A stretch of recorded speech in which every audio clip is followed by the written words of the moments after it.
ஆண்மயிலின் கண்ணீரை பருகியே பெண்மயில் கருவுறுவதாக ராஜஸ்தான் உயர்நீதிமன்ற நீதிபதி சொன்ன கருத்து இணையதளத்தில் கடும் விமர்சனங்களுக்கு உள்ளாகியிருக்கிறது. இன்றும் இந்த விமர்சனங்கள் இணையதளத்தில் தீவிரமாக பதிவிடப்பட்டு வருகின்றன. Direction the government has to follow, otherwise they will face the contempt. Suggestion is a discretion of the government to accept or not to accept.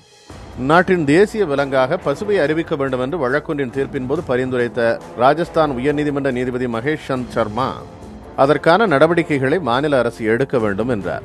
அத்துடன் நிறுத்தியிருக்கலாம். தீர்ப்புக்கு பின் வெளியே வந்து செய்தியாளர்களிடம் பேசிய அவர் தேசிய பறவையான மயிலும் பசுவை போல சிறப்பான குணங்களை கொண்டிருப்பதாக தெரிவித்தார். மயில்கள் வாழ்நாள் முழுவதும் பிரம்மச்சரியம் காப்பதாக கூறிய அவர் பெண்மயிலுடன் ஆண்மயில் எப்போதும் உறவு கொள்வதில்லை என்றார். ஆண்மயிலின் கண்ணீராலேயே பெண்மயில்கள் கர்ப்பம் தரிப்பதாகவும் நீதிபதி சர்மா கூறினார்.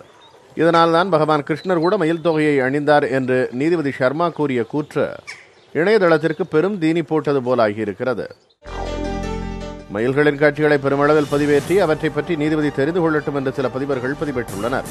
சிலரோ மயில்கள் குறித்த நீதிபதியின் கருத்துக்களை கேலியாக பதிவிட்டு ட்வீட் செய்துள்ளனர். இன்றுடன் ஓய்வு பெறும் நிலையில் ராஜஸ்தான் உயர்நீதிமன்ற நீதிபதி சர்மாவின் பேச்சு பரபரப்பை கிளப்பிவிட்டிருக்கிறது.